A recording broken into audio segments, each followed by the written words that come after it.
right, we're going to start as people log in. Welcome to tonight's presentation, both the people that are here in person, the smattering, and many people on Zoom tonight. I'm Amy O'Kane, one of the MPA co-chairs this year, and my other co-chair, Carol Kennedy, is not here tonight because she's Zooming in to the Board of Education budget meeting, so my apologies for everyone who really wants to attend that, but really glad you made the choice to join us tonight. You can't hear. No, it's fine. We're just working on the volume. Hold on one second. Let's see. Testing? Testing? Is that better? Okay. Even though it's been about 2 years since we first Zoomed and became aware of Zoom, this is still kind of complicated to set up an event like this in person and with so many people on Zoom, so bear with us. Thank you. Hopefully the volume is fixed. We will do our very best to make this work for both the people that are here in person and at home on Zoom. So to that end, if you could everyone make sure that your audio is muted and people in the audience silence your phones. I love saying that because it feels like we're back in the world of events. We will have some time for questions at the end. So for those of you in person, we'll start with you. And then if you type your questions into the chat for home, we'll do our best to get those questions to Darby. I need to start with a big thank you to the MPA programming team, Patty Deary, Lisa Bashai, and Lorraine Collins, for all their efforts to make this happen tonight. It takes a lot of planning and coordination and promotion to put it together, and these ladies have been on top of it every step of the way, so thank you so much. Thanks also to Alan and John and Peter and Jeff for help with the technology tonight. Darien TV 79 is here and filming us tonight, so there will be a recording available to watch after tonight. We are delighted to welcome Darby Fox to speak with us tonight. Darby is a licensed social worker and an adolescent and child family therapist with 25 years of experience. She's the author of Rethinking Your Teenager, Shifting from Control and Conflict to Structure and Nurture to Raise Accountable Adults. And the bonus for the in-person attendees is they get a copy of Darby's book tonight, which is fun. Thank you, Darby. She's an expert on parenting and has been on all the networks, NBC, ABC, CBS, Fox, and she's a contributor to Psychology Today every month. She serves as a pro bono mental health consultant on the boards of both Brunswick School and the American Red Cross. She got her BA from Middlebury and her MSW in clinical family practice from Columbia. She's also had specialized training from Harvard and Yale and NYU. So clearly she comes with a wealth of experience and an amazing resume, and she has rave reviews as a speaker, so we're lucky to have her. She also comes with perspective of having raised 4 children of her own, which is great. Middle school, we know, is a time of transition for many, and a time when friendships develop and change naturally.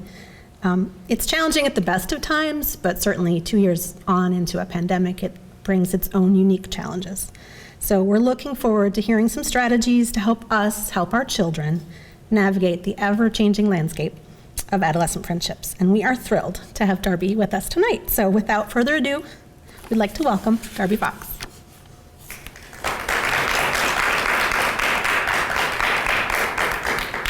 Thank you. So, first of all, thank you for coming out. Pandemic, coldest night in a couple years, big kudos to all of those that you came. But hopefully, anybody that's on Zoom, this is useful if there's questions. I'm going to try and go through the bulk of the information relatively quickly because I do think there will be a lot of questions, and I want you to just bear with me through that. Because I think it's important that as we talk about how do I ride the waves of middle school friendships, it's really important.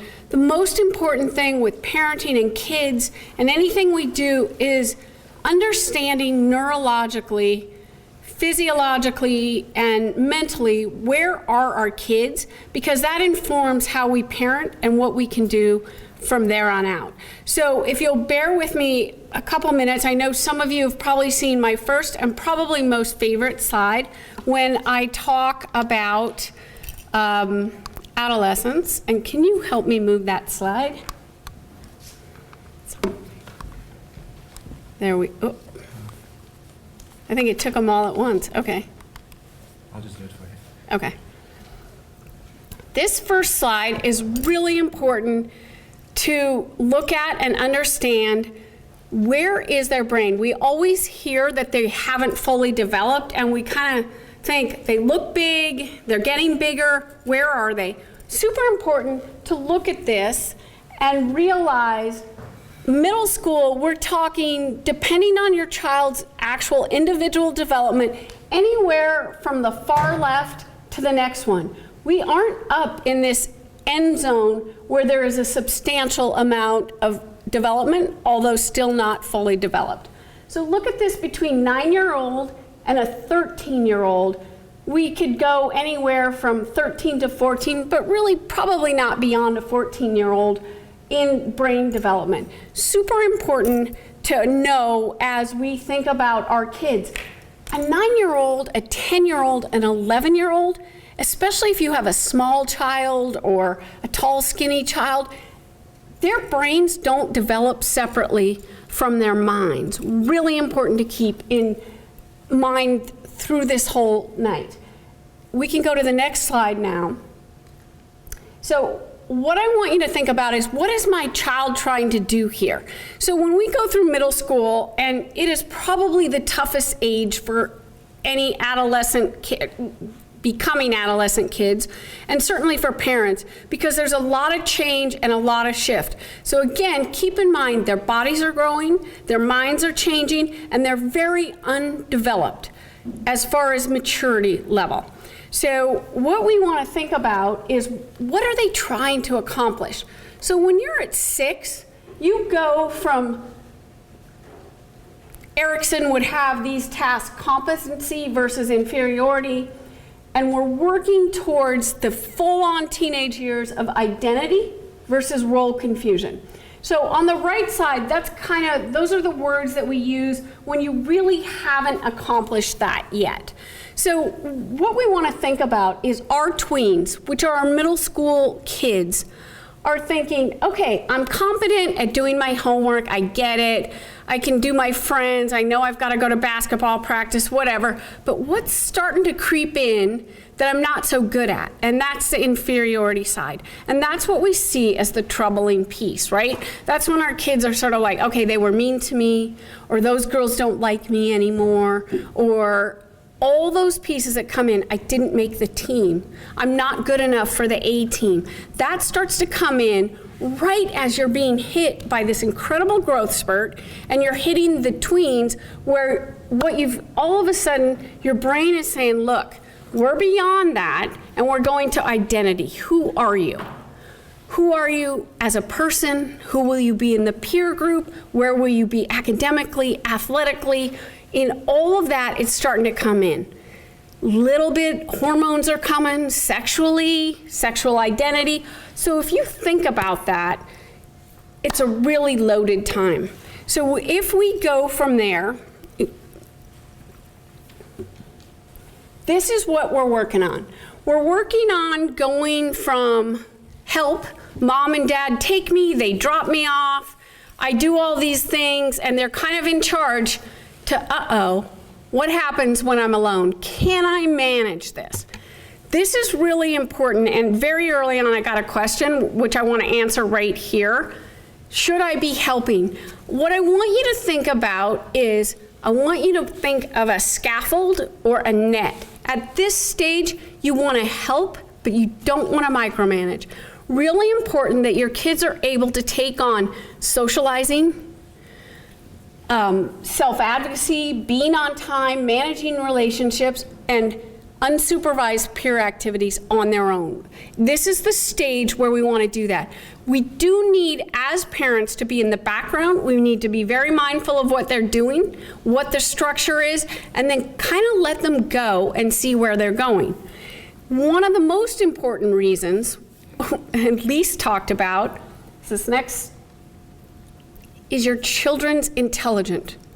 We all think that because they're starting to get bigger, they're pretty smart, their intellect is very good, they're very creative, their brains are being primed to get them ready to be adults. So they're moving quickly so they can handle all that. So we often make the mistake of thinking, why can't I just tell them this? They should listen to me. That girl left you out last time. Why do you think she's going to include you this time? Or those guys don't play with the kids that are little.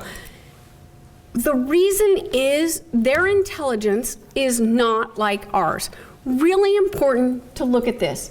A child's intelligence is different than ours in that it is experiential. They take in their brain and process actively in 3 dimensions what they experience. So really important to keep in mind when you're thinking, how come they don't get these relationships? Why do they keep going back to the same group of people that are mean to them? Or why haven't they shifted to that nice, quiet person over there? Because they're observing, they know where they want to be, and they're taking that in and they're learning. So that's where it's really important, it's critical. Your role is to help them figure this out. Not take it over, not over-organize it, but to help them out. How do we do that? Okay, if you do nothing else, the most important thing you think about during this age to help them with relationships, which then is academics, which is every kind of success we think about for our children, happiness, anything that you want is built on these 3 simple self pieces. First of all, it's self-esteem. What is self-esteem? Self-esteem is really the notion that you feel okay with yourself.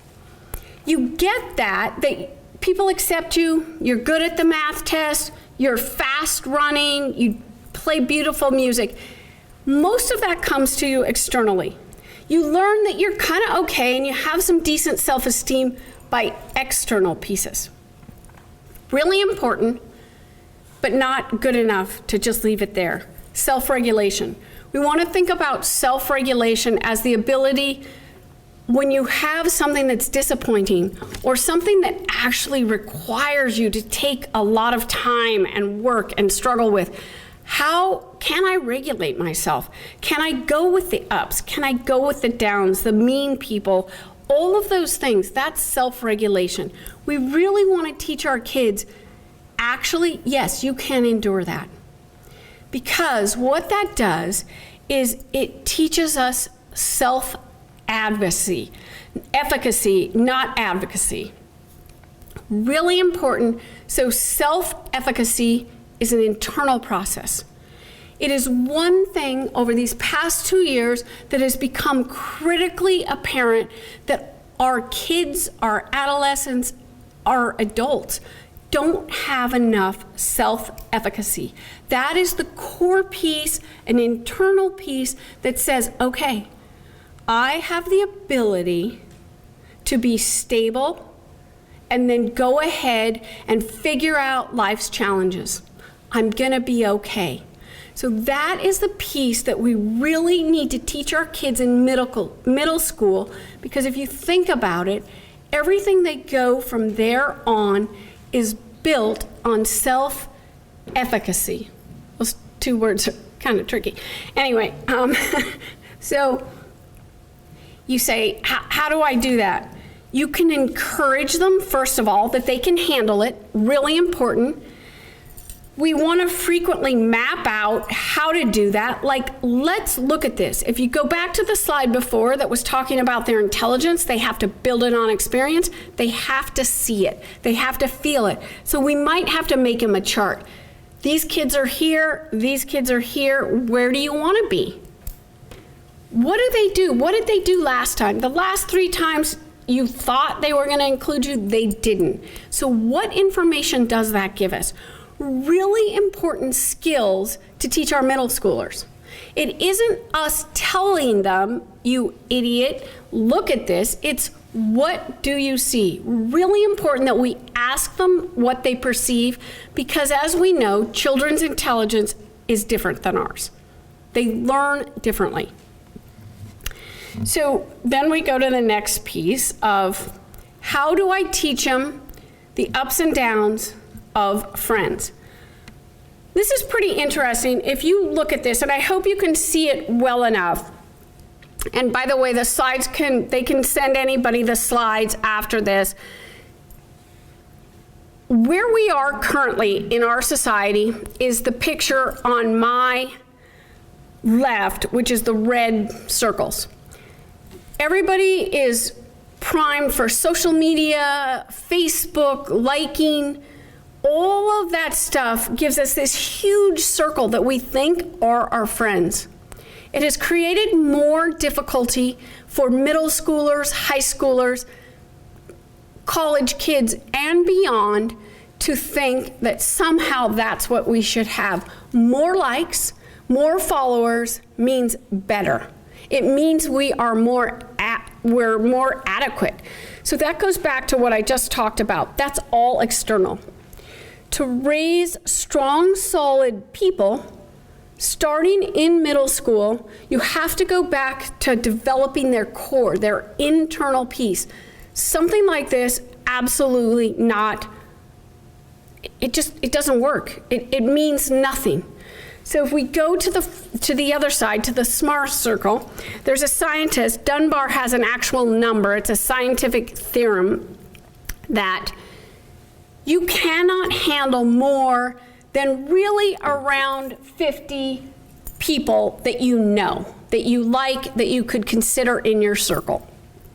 Really important to think about that, because I would imagine any one of your kids that is on social media would consider themselves a loser if they only had 50 people. That's not only really sad, but it's problematic, right? How can you be adequate? How can you deal with the ups and downs if you don't even meet the social media piece of what's adequate? You can go to the next one. This is a little bit of an aside, but it is a crucial piece of riding the wave of middle school relationships. Technology has created a lot of great things. Obviously, we couldn't be here doing all of this tonight without it. Information is, transported much quicker. There's many great pieces. But as parents, I want to encourage you that your job is not to give away, to dismiss social media, or to say there's nothing I can do about it. There's a lot you can do about it, and these are the reasons why. It negatively impacts every one of those things: the emotional state, your children's sleep patterns, adults, mine, attention, any ability to focus. Any one of your children that has learning hardships, any ADHD, any processing, any of that is impacted by technology. I can't emphasize this enough. At this age, between middle schoolers, especially if we look just at Middlesex, you have about 200 kids a grade, 200 girls, 200 boys a grade, approximately 400 kids. In those 200 people, we want to teach our kids, it's same sex, and it can be mixed, so if you mix that, think of how much range that gives your kids. Really important to encourage them to deal with what's at hand, what's in front of them. Why do we do that? Not only is it gives them other people to choose from, but that's reality. Deal with what's at hand. Deal with the kids that are in front of you. Do not rely on technology or something that is on technology that you have zero control over to decide who you are or how popular you are. Really significant. We can go to the next slide. There's no way to get around this. It's been all over the media. It's, the congressional hearings, it's everywhere. Social media negatively impacts most mental health. If you are a full-grown adult or you're very secure with yourself, you have the ability to say, oh, I'll never, that's not real, or I don't need that. But if you are a developing teenager, and we remember those pictures of the brain, so much of your brain is not developed, you're thinking, who should I be? Where should I be? And then we add in the piece about how we build intelligence, which is, I have to see it, I have to feel it. If we just rely on social media and what's out there, and again, it's all external, it's nothing we can touch or really achieve, there's only one message that can come back. I'm not them. I'm not adequate. I'm not good enough. I can't get there. Really, really significant to think about in terms of your children's mental health and how they deal with other people. Girls are more particularly impacted because girls, the physical, the appearance, the food, the exercise really impacts girls more, and we do know that girls are on social media at a higher percentage than boys, but it still impacts boys. It's still really important. I mean, if you look at it today, you'll probably see 60% female images and health, and they look great, and they're exercising, and they're beautiful, and they're trying on amazing clothes, and then you'll see maybe 30% sports and amazing athletes, and then you'll see a bunch of other stuff. But if you think about the messages it's sending on a raw brain that hasn't impacted and then needs to get out there, and we'll add in COVID at the end, but COVID, where you can't get any live interaction, it's really impactful. Negative zone. And what we do know is all of this, and a lot of you are probably saying, okay, whatever, it's out there, my kids are on it, I can't take it from them. I want you to keep this in mind. What we do know is that it impacts the brain because it impacts the dopamine pump. It rewires your children's brains. So I'm going to say that again. In middle school, it rewires your children's brains. Dopamine is released. Your body is hardwired to say, oh, that's great. And then it wants more. It needs more, and then you feel really inadequate and you can't, and you need more. You're at home because you're not so popular, or your friend group has gotten quite fast and they're doing things that you're not quite ready for, and you're at home and you're feeling kind of like a loser. So what do? You go to social media. Or you go Snapchat, your friends are, posting their pictures of their party, or they're snapping. You look at a snap map and it's like, okay, this is where everybody else is. That again triggers that pump, and your brain is like, either needs more of it, or conversely says, oh my gosh, I can't do it. If we look at this really closely, cocaine impacts the dopamine pump at these raw levels, just like social media. There is very little on this slide, and from your distance, can you tell a difference? Okay, that's super significant. That's something we haven't talked about. We say to your kids, I don't want you on social media, or I don't want you to use the phone. That is why. And I want you to hold tight with that. Anytime you're going through some struggle, I want you to think about that. It rewires their brain. And that is the single biggest impact that we have currently on our middle schoolers. Isn't COVID? COVID's big, but it's social media and technology. And another reason, I'm piling on here, I think, but for a reason.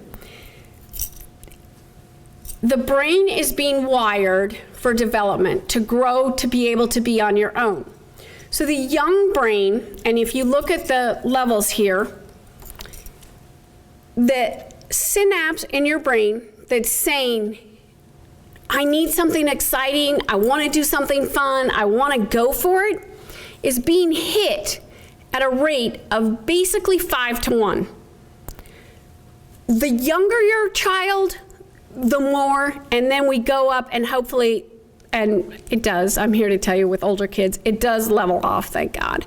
But we want to think about that.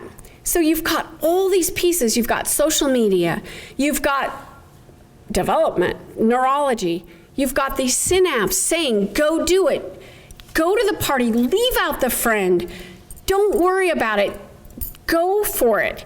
More than 5 to 1 odds at this age of development. Really important to think about. Every message your kids, middle schoolers, are getting is to just go for it. They are not thinking about how might it make you feel, or you've been my friend forever, you're really loyal. They're not getting that message. That's your job as parents, is to help remind them of those messages that they are not neurologically getting. Go back there. This is a time when it's super important to build. You're like, how do I do this? You're all looking at me kind of with your jaw dropped like, oh, great. This sounds really bad. The encouraging thing is there is amazing things you can do about it, but they're all real-time, real live, 3-dimensional things. They aren't on a phone or through technology. They're build your network of relationships for these kids. It is not too early for them to talk to their coach, to tell their coach they're late because they had a math test. The mom should not be doing that. Nobody should be interfering at this stage unless it's a really complicated situation, and those do happen. But I want you to think about this. Aside from yourself as parents, the research shows us that mentors for your middle-aged school kids, finding a mentor, the likelihood that they will have satisfying, successful lives, however we want to define that, are about 60% greater if they have a mentor, an adult mentor unrelated to their parents in their middle school years. Again, really important. It could be kids that they really love, teachers, coaches, parents, friends can be very impactful. I was raising kids as a single parent by and large. I would sometimes ask other dads to help with to get across something, a principal at a school, an important teacher. They can be very impactful because, again, remember, your kids are looking to others and they're looking upward. Like, who are the people up here that I can learn from? That's how they gain their intelligence. So anybody here, extended family, aunts, uncles, that can kind of say, yeah, your mom's a little over the top, but she's probably right. Really, really important to help your kids ride these waves. With that, I don't want to give you more slides. There's so much information. You can see that I feel super strongly about this. And I want to go back for a second to the piece about self-efficacy. As we go, the current age we're in, and we all thought it was kind of settling down with COVID, but it kind of has escalated again. The mental health world has gone nuts. The escalation of problems for kids from about 11 to 23 have gone off the charts. There's no way as mental health professionals we can keep up with it. And I want you to know the reason why is because we don't ever take the time, particularly in middle school, to build this strong mental health piece. That's the ability to handle stress, pain, and uncertainty. If we can teach our kids through middle school with self-efficacy to endure those things, yeah, it's stressful. It's hard when you get left out. But what else can we do? It can even be painful. But I'm going to help you redirect. I'm going to help you with acceptance, Some of these kids might be faster, some of these kids might be jerks.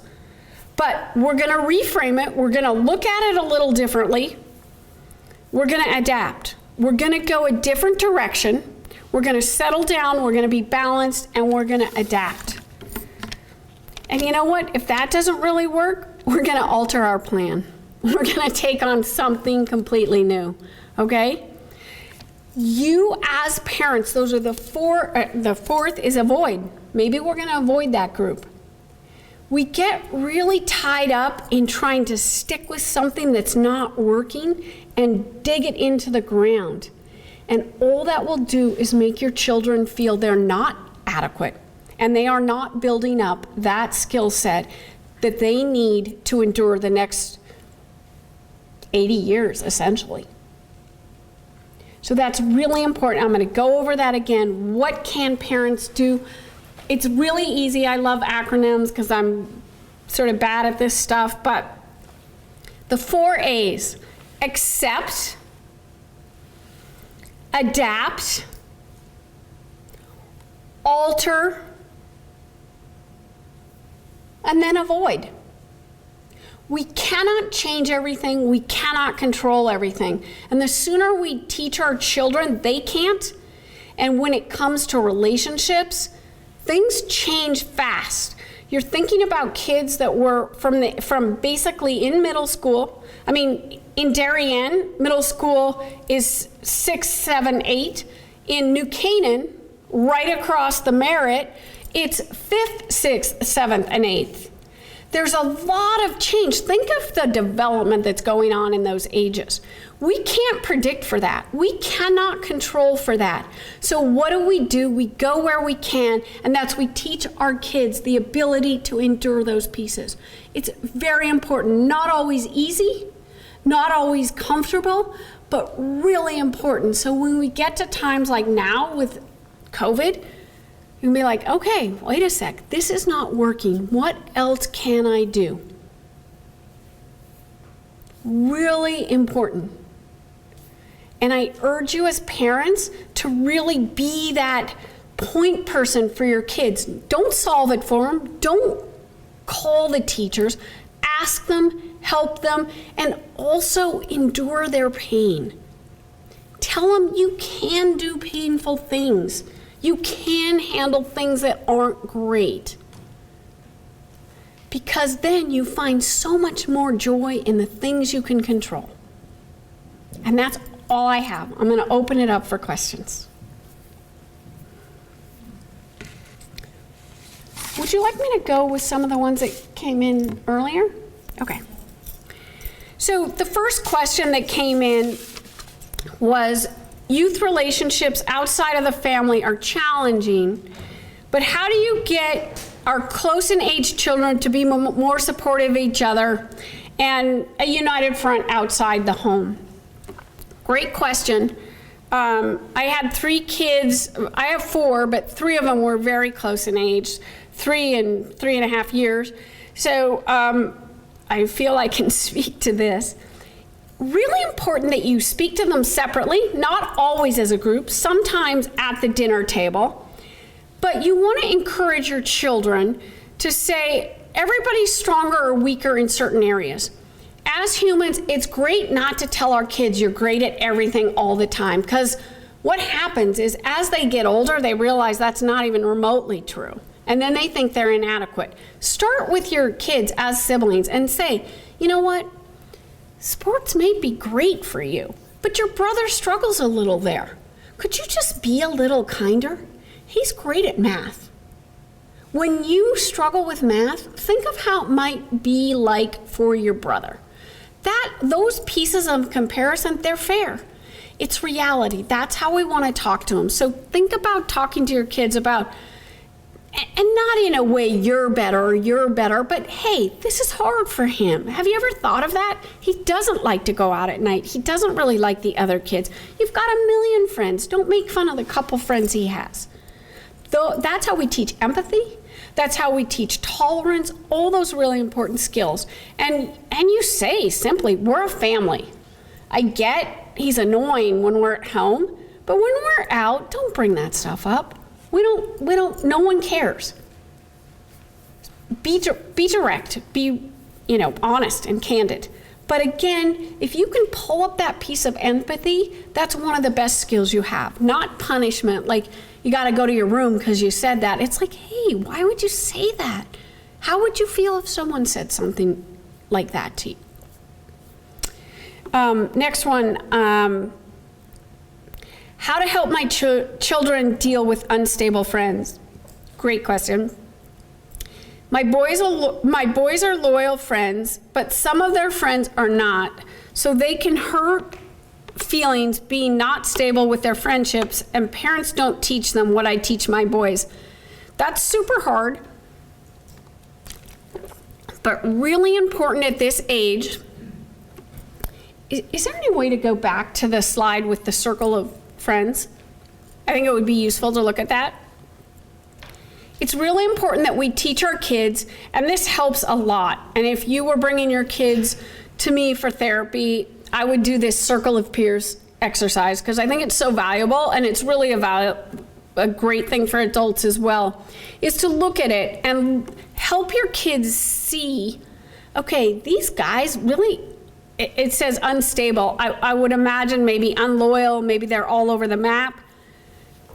Place them on these concentric circles. I like circles. You could do it squares, but I like circles because it's fluid.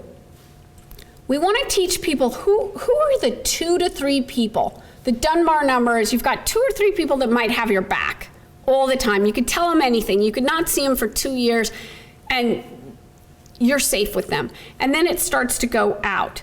We want our kids to have the idea it's okay to have people come in and out of those circles, but also keep a circle of friends that's kind of big, that you like, that you associate, you go to sports, you go to school with them, but you're not going to trust them with your most guarded secrets. You're not telling them your parents are getting divorced. You're not telling them you didn't make the A team.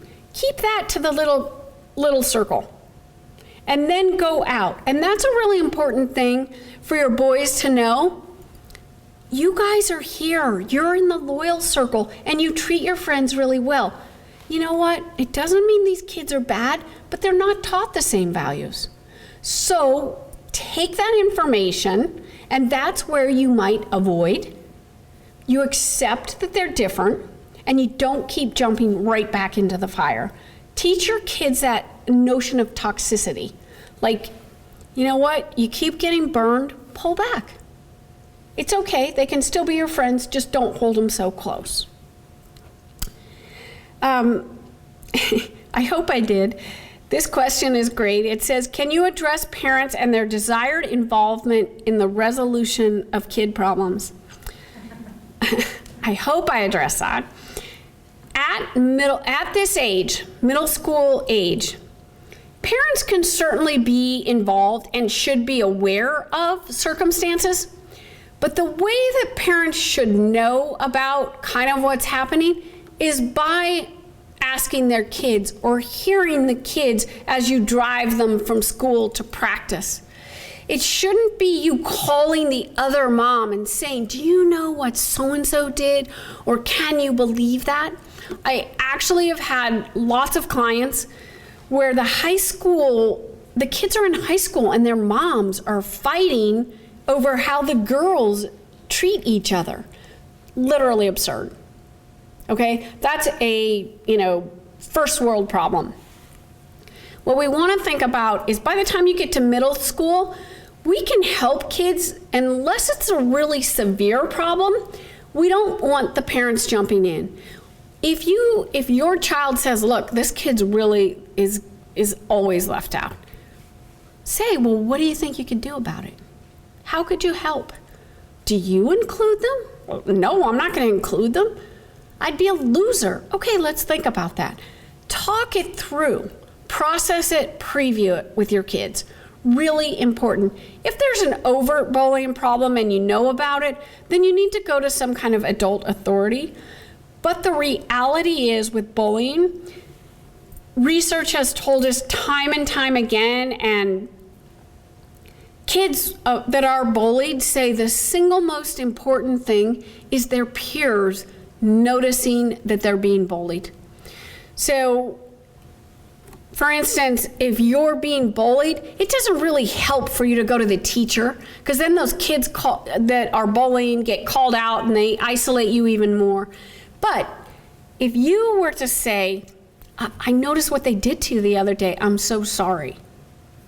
Are you okay? Then that person has that ability to kind of shore themselves up and say, hey, thank you. That's how we handle the bullying. That's where you don't have to be overly involved overtly, but you do need to help direct your children. It's important that you say, you know what, you don't have to like them, but you're not going to mistreat them. I just have a question from Yep. home about what age is appropriate for your child to be involved in social media, and then kind of tangential, like the opposite side, do you have any strategies to participate in social media responsibly once we give them that opportunity? So that's a great question, and it's hard. Like, what's the age? I don't think that, like a driver's license, 16, it's not a set age, but it should be in the upper end of the middle school range. If you want to think about it in a great way, can they keep track of their sweatshirt? Okay, do they bring their school homework home at night? They can't remember their homework, their backpack, their sweatshirt. Maybe don't give them a $600 to $800 phone, okay?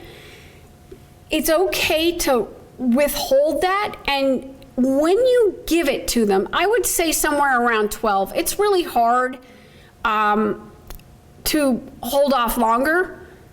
Great benefit if you do. 12, 13, people are giving their kids phones basically age 9. I'm not, that's not what I did. But if you do that, you should say, and at 12, 13, 14, 15, whatever age, I am giving you this, I pay for this, therefore I will be able to see what's on it and monitor it. With that knowledge, they should have that, and by the way, if you're misusing it, I'll take it from you. So that's a really important piece of that. You should watch social media with them. You should see what they're looking at and help comment. Again, don't say, oh my gosh, that is awful. Say, what do you think of that? That allows them to build that piece of, oh my God, she doesn't have any clothes on. That's kind of weird. Okay? But if you say, oh, then they think you're judging and they'll immediately shut you out. So that's really important with social media, is also to give them the awareness, like and educate yourselves. Know what it is, all right? Like, what is Snap Map? What is TikTok? What are the other pieces that they're going on that you don't know about? Really important.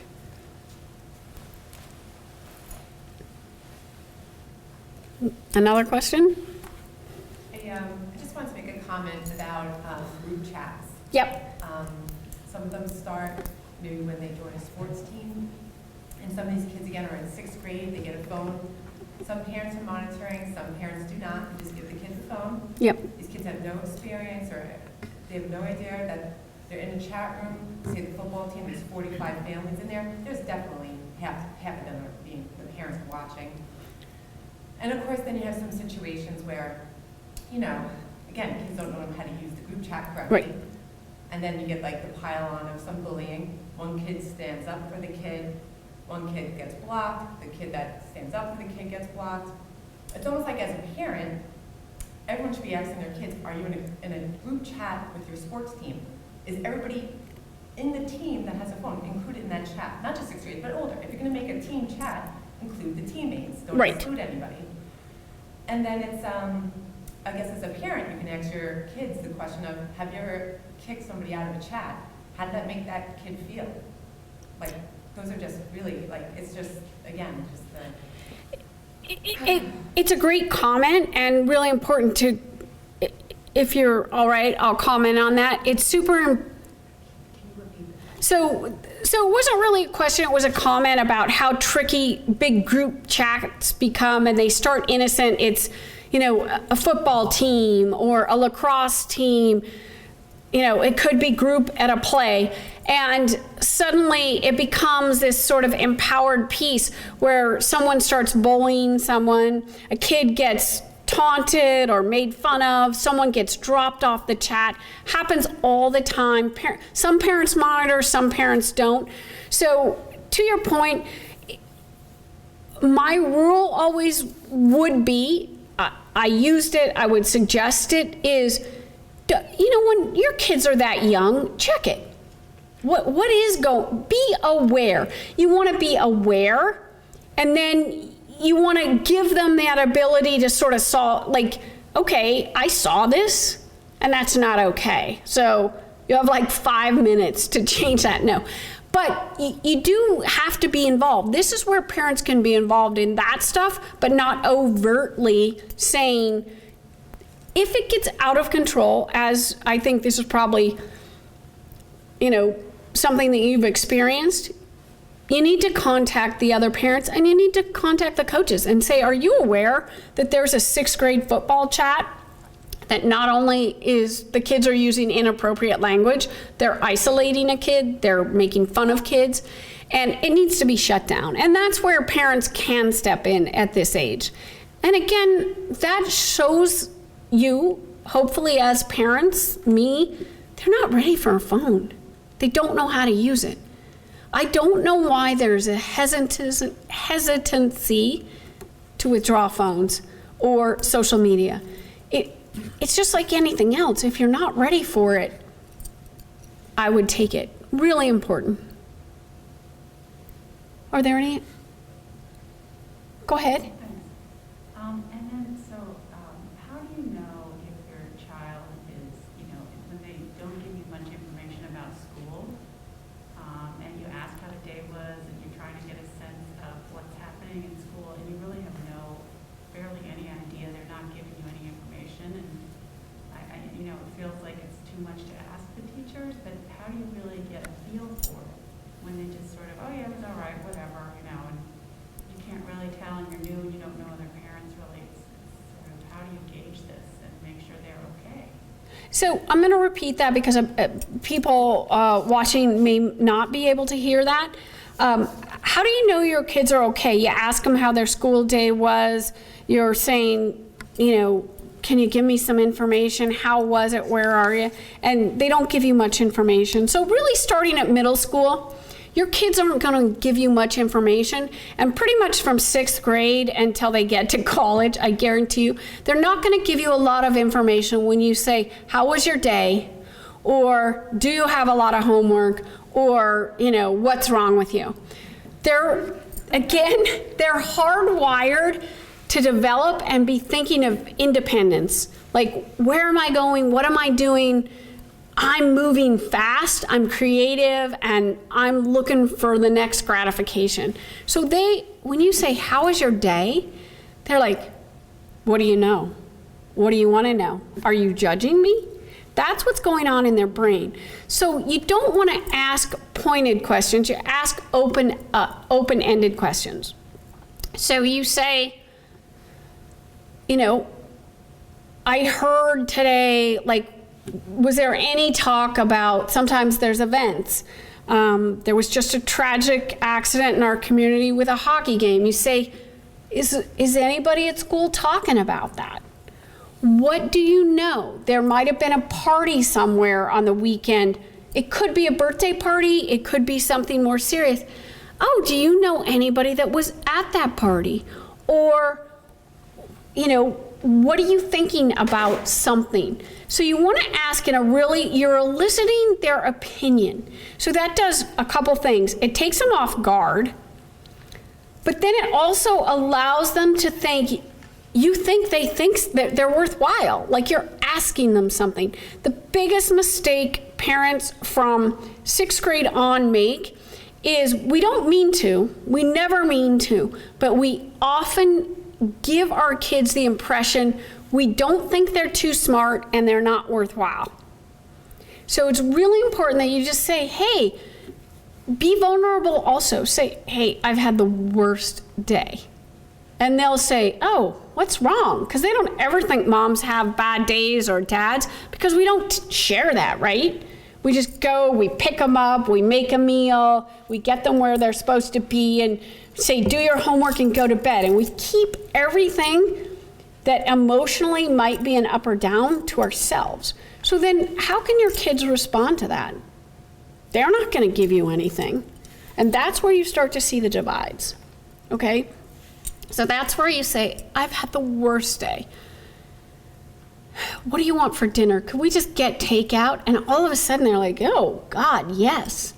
What's wrong with you? It opens it up. So you want to have that ability to bring in broader questions, all right? Because if you think about it, if your husband says, how was your day? You're like, what do you mean, how was my day? Like, seldom do you want to actually answer that, especially when it's pretty routine. So I think it's a good way to think about it. Like, what is it you're trying? If you do see your children withdraw, or they're sleeping all the time, or they're never home, they're showering all the time, they seem to have sneaky behavior, they're eating a lot, or they're hiding things, any major shift is something worth inquiring about. That means something drastically has changed. That's a little different, where you want to kind of watch it, observe, and then you really need to ask about it. There's a question from home about our middle school is set up to have kind of teams within each grade. So from one year to the next, you'll be on a team, and those are the kids you see. So the Yep. question around the kind of dichotomy of an inner circle of friends and keeping them, when you're in middle school, you may change friends year to year based on your grade and your color. And how do you counsel kids or help them either keep the core, or do you say go with it and make new friends in this new team? Can you just talk to that about that stress of the old friends that you want to have, but your new friends that you're spending time with? Does that make sense? Yes, so the question is about how, as these kids, and most middle schools do this, you have a team that's a color, and it kind of rotates year to year, and that's how you go through your associated, your freeze, all that stuff is associated with your color. And it can be pretty tricky because your best friends might be, you know, 6th grade, you might all be the green team, and then, you know, 7th grade, all of a sudden you're blue and your best friends are green. So how do you suggest you deal with that? It's tricky because you go both ways, okay? You try when you can outside of school to make those connections and keep the green team and the blue team connections solid. But realize, as we all do in life, once you don't see your kids, you shift to a different school, the great people that you saw somewhere else, you don't necessarily see. So what you want to think about and teach your kids is hold space for them. They're good kids, you liked them, but you just don't see each other. Instead of allowing a sort of false narrative to come in, which is, they're mean, they're excluding you, they're jerks. So that's where parents can be super helpful in saying, okay, well, let's look at this. Do you connect with them? When could you connect with them? What can we do about it? All right? And then, you know, you'll have a kid say, well, I never see him at school. It's like, okay, no problem. Let's arrange something for the weekend. All right? But then if the kid's like, no, you can't do that, they're on a different team, then you want to say, okay, then you either need to let it go and redirect towards your team, or you jump that barrier that I don't know who created, and you go ahead and invite them. So again, that's where you kind of want to play out for them. These are the options. Okay, no magic, just this is the reality. Do you have any more? Yeah, we've been talking about social media impacting children at this age. I was curious, is there any statistics already done by or scientific studies to connect nowadays mental illness of the children to social media? Yes. It's a great question. The question was, are there really any statistics or research done to say that social media really does impact the mental health, mental wellness of kids? So yes, there is tons of research. I can't pull it up, but I did a talk not too long ago about, and COVID's impacted that because all of a sudden that's all we kind of had for a lot of connection, right, was to go there, so the numbers went up drastically. But I think in looking at this and dealing with it every day, I've never been so busy with kids. Social media gives them the notion that there is a whole world out there that they are missing out on. And when you cannot touch something, you cannot be a part of it. We as adults can look at a beautiful model and be like, wow, you know, I'm never gonna be tall with black hair and skinny legs. It's not happening, okay? And I can move on with my day. But if you're a kid and you're always looking up to that, and all of your information, the way you build your intelligence and your sense of self is coming externally, you think, oh my gosh, what is wrong with me? I'm nothing like that. So then what do? You start shifting around to try and find more and more maybe like you or whatever, and you're getting bombarded with more things that you cannot attain. You have no ability to touch the places they go, the foods they eat. And all that you can read from that, when you cannot be a part of it, is, I'm not adequate in any way. So what kids do, it creates a lot of panic, a lot of anxiety. We hear anxieties through the roof. It's like, okay, what do I do? How do I get there? You don't know how to get there. I saw this afternoon 2 beautiful young girls that just turned 12 that have eating disorders. People started to notice they were getting skinny, and they thought, oh, people are saying something. We look good. They are in deep trouble medically, but people are saying, oh my gosh, how'd you get so skinny? They say, oh, well, we saw this. So we're just, we do intermittent fasting. We don't eat all day. They just turned 12. So again, that information is coming to them and they're like, okay, it's out there, it's all over, that's what I should do.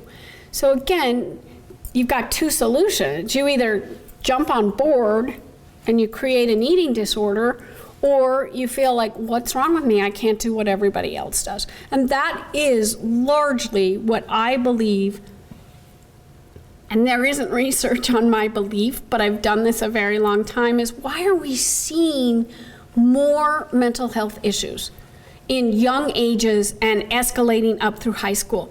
It's because we do not teach our kids how to handle stress, pain, or uncertainty. We don't teach them the hard things. We always try and find some nice way to get around things. And that's not a doom and gloom. That's like, okay, wait a sec. When it's coming up this way, what can you do? Flip it. Let it go. Rearrange. And that's really important. Yeah, I think as a parent, I try to teach those values, but sometimes it's not enough. It gets forgotten 2 minutes later. It does get... Or, the following Snapchat, there was a Right. bully situation or something like that. So what you want to do with the Snapchat or the team group chat, pull them away and give them a description. Anything you say is not unheard. It doesn't mean your kids are going to comment. It doesn't mean they're going to agree. But you say, you know what? Snapchat's not real. But if you're getting into a pretty tricky spot with that, you need to be able to say, this is not doing you any good. You're not getting your phone for this amount of time because it's impacting you negatively. If your kids were... But then as soon as they get the phone back, it goes back to the beginning. So it's always like it's a circle. It looks like you can get out of it. So that's where I would say, you know what, you have to restrain from getting into that circle. If your kids were stealing White Claws from your, garage and drinking alcohol, and you take it from them, you say you can't do that, and they go right back in and they take more, you wouldn't keep making that available for them. And I think that we've gotten kind of lulled into the fact that everybody has phones and social media or whatever to think that that means, okay, it's okay, I can't do that. But you do need to set those limits if they can't manage it or if it's creating a problem that you can't get out of. Really important. People didn't used to have these because you could shut off. If I was being bullied and I went home, there was one phone in our house, right? 6 kids, we fought over the phone all night, but I didn't know exactly what everybody was doing, or a weekend. But now it's right here the whole time. So you never shut off. Also, the fact of not shutting off fries the brain. And that gives us the inability to really solve problems the way we might otherwise. It's like studying for a final. How are you doing on day 4 of your finals in college? You're fried. We're doing that to brains at a very early age because of the constant connection. It doesn't even have to be bad content, it's just constant connection. There was just a comment. There was an earlier presentation at the beginning of the school year. A woman with a PhD on the Board of Education. She talked about devices for her own daughters. She waited until they were in 8th grade. She did not give them social media. It was used for social calling and texting. And again, with the devices, there's lots of ways to just limit and control it Yep. for your situation. So yeah, It's really important to do that really before. There's not a need before 8th grade, and I know it is hard to say, no, everybody else has got it. I get it. I'm not saying, oh, it's so easy to do, but you know what? Everybody doesn't have it. It's just like everything else. When your kid tells you everybody's going to the party, everybody has a curfew that's 11:30, don't listen, 1, because it's not true, and 2, what do you care? If you want your children in at 10:30, our family has a curfew. I believe you need to be home by 10:30. Love you to death. Isn't about love. Isn't about trust. It's just our rule. And stick with it.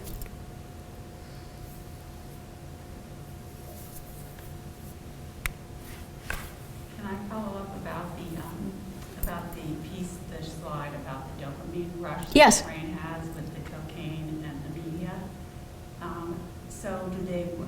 I want to know about I know there's the new studies in neuroplasticity. Yep. The brains can rewire.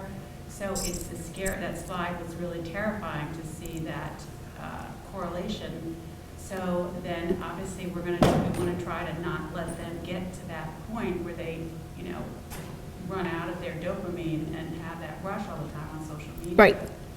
So is it just like an hourly limit? We just try to work on this? Are there things we see in behaviors where we feel like they've been getting that dopamine pump too much? So that's a great question. It's like with what we've learned about neuroplasticity, is this really, can we recover? Like you're painting a pretty scary picture. Is there ability to recover? And then what do we do about this? So 2 really important things. We are learning about the brain at a rate that's never happened before. We can see in it, we can test it in ways that we never could because of medical advances. So that's how we're learning so much about the brain and neuroplasticity. One thing that we do know very clearly is that if we go, and you don't need to go back there, but the very first slide I showed you about the undeveloped brain, when the brain is not developed and the cells are dividing, growing, multiplying, pruning at a very fast rate, at a rate that you don't see at any other time except in utero. Okay? That's how fast the brain is changing through these teen years, and you can look at that and see what we do know is once a chemical or something like that hits a raw new cell, it alters the cell. Same with alcohol, same with THC. In young ages, the problems escalate because you're changing the cells. Nobody here probably drank or got high at any sort of rate when they were pregnant. So if you take that same, it's because you're developing, right? So now we've got these young kids that are developing. Why are we throwing all this stuff in when we know that it can chemically, permanently alter their brain? That neuroplasticity we can't get beyond, and we do have the science. There's science everywhere. Harvard, any major institution, medical institution can tell you how those things impact it. We do know if the brain is developed, and not even at 17 years old, all the way up closer to 25, there is a lot of science that says your brain recovers. Okay, but these years are, if you change it, you can't recover it. It's a done deal, and we don't really know where you go with it. That will come, we'll learn that in the next 10 years, but we don't know that now. So that's the first part. The second part is, yes, limit them. Limit them anytime. I have a daughter who is grown, is married. She takes herself off of Instagram every week. When she goes back to work on Sunday, she disconnects it. I don't know what she does. She drops it off. And she doesn't re-engage it until Saturday morning because she gets trapped in there. She's grown adult. She's got a job. She, works 70 hours a week. She's successful, but she can't get herself away from that. If you think about that again for kids who are developing that impulsivity and that control, go ahead and say, hey guys, you get home from school, be on your phones, check your stuff, do whatever you want. Homework, dinner, no devices. Check it again before you go to bed. Make your rules. I'm not saying what your rules should be, but yes, limit it. Absolutely limit it. One more question from the chat, which was around, it seems that middle school kids are exploring gender identity, names and pronouns. Do you have any suggestions on how to approach the topic with our kids who want to support their friends? That's a great question. Very relevant for middle school. Is how do you support the notion of pronouns and gender identity? We want to be supportive of our friends and kids. How do we do this and discuss it? I think what's really important, and this is all new, this didn't used to be a topic, and I have to say our kids are much better at it than we would have been, any one of us. There was a lot less tolerance, if you will. So I think the best way to do it is ask. Some people really want to use a pronoun and want to be addressed that way. I think it's something that we have to learn to do, is say, ask them. Most often I have learned with younger kids that are just starting to develop that identity, they will tell you if they prefer a certain pronoun. So it's not like we just have to address everyone that way. They will typically tell you, and I think we need to be super respectful of that. You can, however, tell your kids it isn't something that everybody has to label themselves with. The gender identity thing, I think it's very important to understand as we're going in middle school years and up, we're learning about our identity and our sexual identity. They're not always the same, and sometimes they go back and forth. That it's really important to kind of, with anything else, build that inner core. Figure out who you are, and then kind of balance that with the external world. So again, there's a lot of notion right now when you don't know who you are to really grab to an identity. We don't really have to do that. Well, it was supporting friends who might be changing their pronouns or changing Right. their identity. So if someone says, I prefer to be labeled as she, just go with it.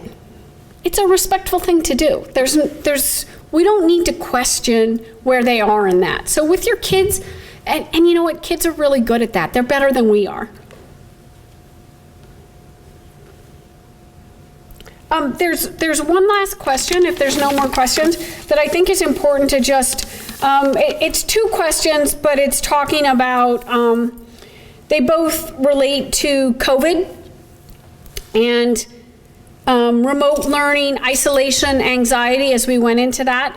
And I just want to ask about that quickly, and I'm always happy to ever talk again or be more specific about anxiety and depression because it's starting to escalate. We see it a lot in this age group and beyond for reasons that I hopefully made clear. Biggest factor with COVID and remote learning, whether you have a learning weakness or style. I'm visual. I need dimensions. I'm moving, I'm talking, I've got lots of bright colors on my slides. That tells you what my learning style is. I'm awful with just a black blank paper. Like, I read it, I could read it 4 times and I really don't know what it says. I've got highlights, I've got markers. That's how I take things in. We are, no matter what people did with computers or anything else, we're 3-dimensional. That's how we learn. We are experiential. That's how we are developed. And that's how we take things in. So COVID was really tricky from a learning perspective because, again, the way we learn in a classroom, remember you look at your friends, what did they write down? I kind of spaced for a sec. What are they doing? Where are they? Oh my gosh, thank God it's on the board, right? You need all those dimensions. That's how we take it in. But also the social piece. It's monotonous, it's boring. Who here can tell us about the math that they learned or the chemistry or the history? We took pieces. It's really important that the fun part, the part that we learned was interaction, live, our friends, talking to people, going down the hall, hitting people, flirting, talking to our teachers. That is the piece that really, we're social. It was missing, and it made people, again, only turn to social media where they didn't have a touch point and they felt like they were missing out. Even if you felt you were beautiful and you could touch all the points, it was somewhere where you couldn't attain it. That is not human. Okay? Unattainable is not human. And that was really tricky, especially at a time when these kids are primed for social activity and learning experientially. So that's the piece about COVID, and it did elevate the social anxiety and the depression. So for any kid having a hard time, there's a huge fear. Think about that. It might have been more comfortable if you have social anxiety to stay at home. It is a terrifying panic fear to go into people, and it has nothing to do with anybody else. It's all where you perceive yourself to be. So that really escalated for people when we told them they had to go back to school if that were something that they struggled with. You let me know when last question? Yep. I think it's just such a wonderful presentation for the parents. I was wondering, have you done one for the children of middle school goals and these key points if the parents aren't telling them that we need you to, Thank you. Yeah, and they don't hear us. They don't listen to us. No, I love talking to the kids. And it's a different talk. It's not exactly the same language. Pretty similar facts, pretty much the same slides. But I love talking to the kids because the one thing is they don't know. They don't know. And they want someone to kind of say, what do you think? I would always do it. I love doing it. I would always do it. And we are going to share this presentation with NMS administration and encourage that opportunity. And We'll find it in the schedule and figure it out, but we'd love to figure it out. Oh, it's wonderful. And anybody can reach out, and you don't have to become a client that I see every week at Thursday at 4. Those are good, but honestly, I'm happy if you have a question, you have a struggle, a certain battle. My contact is all over the place, and I'm always hopefully at least a sounding board, if not useful. Thank you all for coming.